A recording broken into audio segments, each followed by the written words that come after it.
Years ago, I was really worried about my dad. I called him up one day and I was just like, Dad, I'm really, really concerned about you. You spent all of Christmas sitting in the dark, didn't engage, you don't really leave the house anymore, you don't interact with people, all your favorite stuff you don't do. When I was watching, I'd rented Witness, and I was watching Witness, and you know when Harrison Ford is dressed as the Amish guy and he beats the crap out of those bullies? That's my dad's favorite thing, and he didn't even come into the living room to watch it one time. And when I was a kid, he rewound the tape so much it got all wiggly, and we had to buy a new one for the video store. So I was like, something's not right, man, and I'm really concerned that you're depressed. And, you know, there's help out there for you if you want, and I just hate to see you suffering like this. And he said, well, I appreciate your concern, Jeffrey, but I don't think of myself as the kind of person who would really become depressed. It would really take a lot for me to become depressed. Something, you know, really would have to happen for that to happen. So, you know, I think I'm okay, but thanks. And I was like, okay, when you say it would take a lot, are we talking like you getting prostate cancer the same year I get testicular cancer, you're declared legally blind, and your mother dies?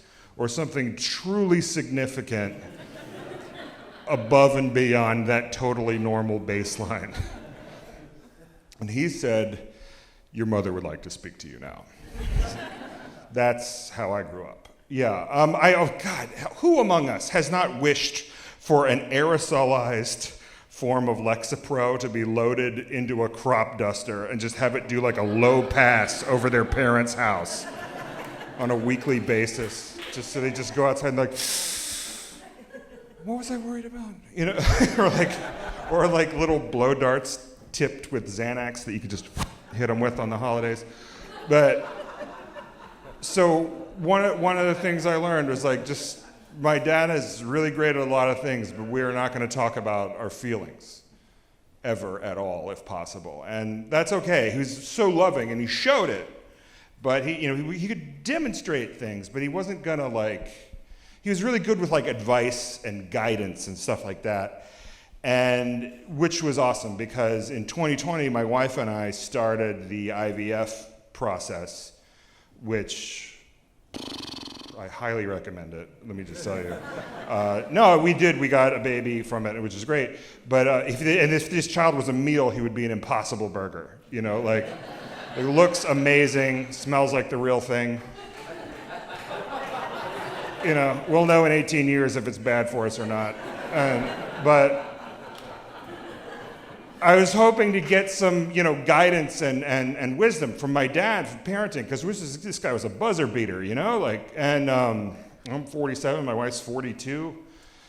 These are not fresh ingredients we're working with, and then, but the thing is also in 2020, my dad was diagnosed with ALS, and it was an accurate diagnosis. You guys know what ALS is? It's a horrific neurological disorder that just causes you to gradually become paralyzed and then eventually just die because your lungs forget how to move. You guys remember that ice bucket challenge? That didn't do a motherfucking thing, let me just tell you. Yeah, that did nothing for him. But I thought, well, I've got a year to try to absorb my dad's wisdom and guidance, and maybe I can get a couple of pointers from him while I'm caring for him. And so 2020 was a month in New York doing IVF stuff, and then a month in Virginia caring for my dad. There were points where I was like, oh yeah, COVID, that's right. Yeah, I forgot there was COVID. Yeah, caring for my dad was the hardest, worst thing I think I've ever done, and I'm so glad I did it. And one of the things I had to do is I had to renovate his bathroom. And so I put in a super tall toilet bowl for him to use so he could get up and down easier. And then these handlebars around the toilet bowl for him to have, and then a squatty potty, and then a high octane bidet. It's either a high octane bidet or a low octane pressure washer. But that thing will knock the meat out of your back teeth if you're not careful with the knob. And then he died, And he's gone now, but we still have all this, the bathroom is like that, and now when company comes over to my mom's place, it just looks like my family's really into pooping. Like we went out and got all the stuff, you know? And every now and again, somebody comes over that hadn't been over before, and they get curious, and they try to ride the lightning a little bit, you know, and they get in there, and you always know who's doing it, because it's a very small house, and it always makes the same noise. It's because you hear this like, psh, and then they go, ah, and then blam, and like kick the squatty potty across the room. Because when that thing hits you, just your limbs straighten, you know? And this one lady from church came out and was like, you know, then they got to act like the whole house didn't hear it, you know? And she was like, you know, I think the next thing you get in there should be a seatbelt.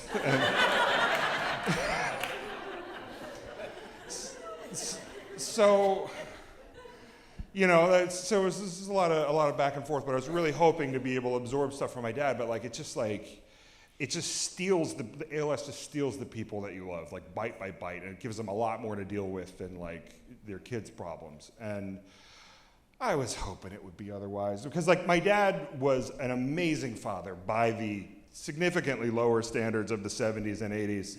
Like he taught me how to chop wood, and he built me a tree house, and he taught me how to write analytically, and he worked 80 hours a week at the CIA. So I don't know. I mean, he was as present a father. I mean, you're not being a present father if you're not present because you're at the office, but he was doing good. And I don't know. There's just so much I wanted to talk to him about. Like, the world has changed so much since he was a dad, and I was hoping that I could discuss it with him as it happened. And then also, like, I think it's awesome that guys are expected to step it up and be more involved as parents and like you really get in there and play the game a lot harder. But nobody wants guys to be around kids ever until they have kids. And then all of a sudden it's like, get in the game, man. It's like going to a high school that has banned tackle football, and then you graduate and they're like, rest up, buddy, you're starting the Super Bowl tomorrow. You know, like you can be, look, nobody wants this at a playground without a kid, you know? No, like, no, I can't go to a playground with no kids. You could go to a dog park with no dog. Which, I mean, good that we're worried about pedophiles, right? But let's tighten up on the dog fuckers.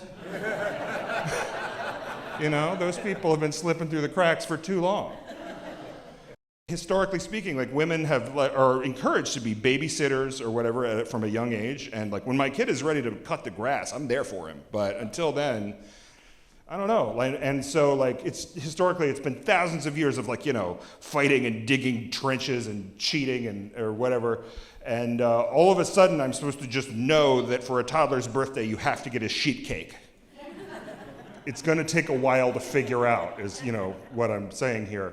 And my wife was like, you should know this. I shouldn't have to tell you this. And I'm like, you don't have to tell me this. You just have to wait patiently for me to figure it out if you're not going to tell me. And she was like, shut up, you know. But I had just hoped to be able to discuss that stuff with my dad a lot more. And I didn't get any of that. But what did happen was one day I was feeding my dad his breakfast because he had degenerated to the point where he couldn't lift a spoonful of oatmeal anymore. And as I was feeding him, I was telling him, like, hey, Erica and I decided that if we get a boy from this, and, you know, I just wanted you to know this in case you're not here, we're going to name him after you. We're going to name him Fred. And the thing about ALS is that it neurologically, what it does to people is it blows out the circuits in your brain that make you either laugh uncontrollably or cry uncontrollably, and it just happens at these weird times. And in my father's case, what that meant was that he just cried at times when any normal person would have cried, but he never did. So it just like, ALS like made him emotionally present. So I told him, you know, we're gonna name our son Fred, and he started tearing up. And he looked up at me and he said, wow, do you remember when I took you to see Star Wars for the first time? And I was like, yeah, I'm a 46-year-old man. I remember every time I've seen Star Wars, and he was like, oh, that was incredible. You loved it so much, and it just made me so happy too. And then he started crying some more, and he said, I never spent enough time with you. And I was like, I thought you did. I remember all the good stuff. And he was like, no. I know the choices that I was making, and I would have made them differently had I known. And that's just for me, but you should know that. And he started crying some more, and I was like, and now I'm crying, and I was just like, Dad, it's okay. I don't harbor any resentment or anything. I just, and we're here now, and I mean, it sucks that there's COVID, and it sucks that you have this disease, but at least I have the time to be with you like this, and we can be here together, and this is an intimacy that we get to have, and we can share this, and let's just do this now. And he's tearing up more, and then he said, oh God, Jeffrey, listen, I can't stop crying. I've got to get myself together. Please leave the room. And I was like, you're crying because we didn't spend enough time together, and you're now kicking me out of the room, man. What do you want? Go. So I left the room, and I feel like I learned two really incredible things from my dad from that. One of them was how to really pick a brand and stick with it, and really commit. And the other was that you don't always have to talk about your feelings competently. A lot of times it's enough to just feel them with the people you care about. Good night.